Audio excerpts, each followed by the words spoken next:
Renungan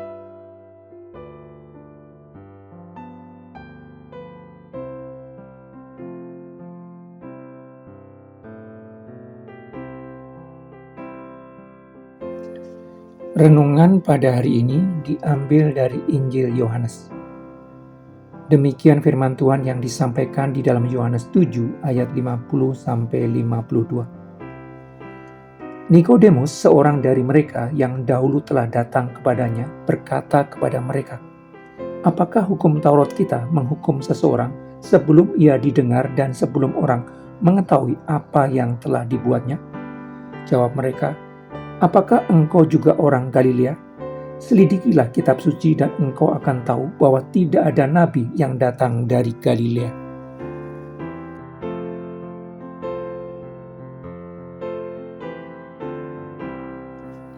Orang Yahudi yang memiliki 5 kitab Musa mengetahui bahwa Musa menubuatkan kedatangan seorang nabi yang berasal dari antara mereka, di mana Tuhan akan menaruh firman-Nya dalam mulutnya dan ia akan mengatakan kepada mereka segala yang diperintahkan Tuhan kepadanya.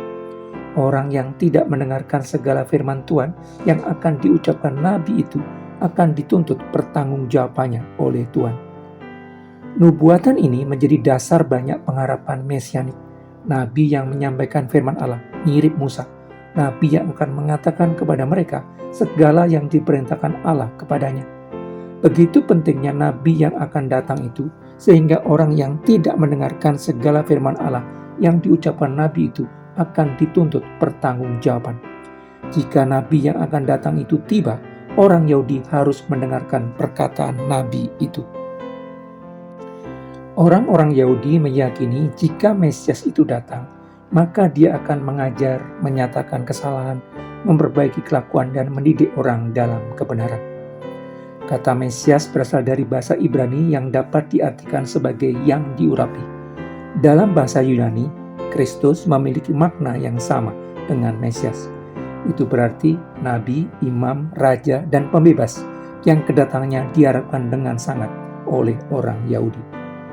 Disebut sebagai Mesias yang akan datang karena memang telah dirancangkan Allah dalam kekekalan dan yang ribuan tahun sebelumnya telah dinubuatkan. Nubuatan Musa bukan satu-satunya petunjuk tentang kedatangan Mesias.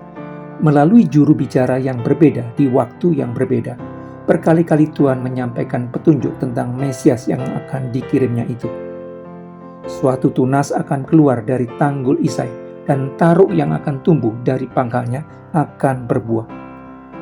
Nubuatan Yesaya ini menjadi dasar petunjuk bahwa Mesias yang dijanjikan Tuhan itu akan datang dari keturunan Isai, orang tua Daud, raja besar Israel.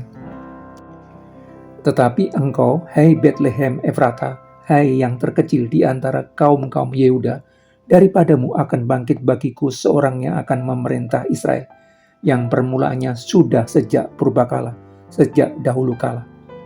Nubuatan Mika ini menjadi dasar petunjuk bahwa Mesias yang dijanjikan Tuhan itu akan datang dari Betlehem. Betlehem, sebuah desa kecil yang berada di provinsi Yudea. Bagian-bagian dari perkataan Tuhan yang menjadi petunjuk tentang kedatangan Mesias ini dijadikan pegangan para pemimpin rohani Yahudi dan diajarkan kepada banyak orang Yahudi. Bagian perkataan Tuhan ini membentuk konsepsi tentang Mesias yang akan datang itu. Ketika kemudian datang anak dari seorang tukang kayu yang mengajar dengan penuh kuasa, banyak orang menjadi takjub atas pengajarannya. Tetapi jalur keturunan biologisnya sebagai anak seorang tukang kayu membuat banyak orang, termasuk para pemimpin Yahudi, menganggap pasti bukan keturunan Daud yang menjadi raja besar Israel. Ketika kemudian datang orang dari Nazaret yang ada di provinsi Galilea yang melakukan berbagai perbuatan ajaib yang tidak bisa dilakukan para nabi terdahulu, memelekkan mata orang buta, membuat orang lumpuh berjalan, melahirkan orang kusta, membangkitkan orang mati, meredakan badai dan angin ribut, memberi makan 5.000 orang hanya dengan 5 roti dan 2 ikan, banyak orang menjadi takjub atas perbuatan ajaibnya. Tetapi orang yang begitu berkuasa ini berasal dari Nazaret yang berada di provinsi Galilea, membuat banyak orang, termasuk para pemimpin Yahudi, langsung menilainya pasti bukan Mesias yang dijanjikan Tuhan, karena Mesias yang dijanjikan Tuhan berasal dari Betlehem. Ketika para imam dan orang Farisi memerintahkan para penjaga bait Allah menangkap Yesus, Nikodemus, salah satu anggota Sanhedrin yang pernah bertemu Yesus di malam hari, mengingatkan, apakah hukum Taurat kita menghukum seseorang sebelum ia didengar dan sebelum orang mengetahui apa yang telah dibuatnya? Nikodemus mengingatkan para imam dan orang Farisi supaya mencari tahu tentang Yesus dengan lebih teliti. Tetapi para imam dan orang Farisi menolak mendengarkan nasihat Nikodemus.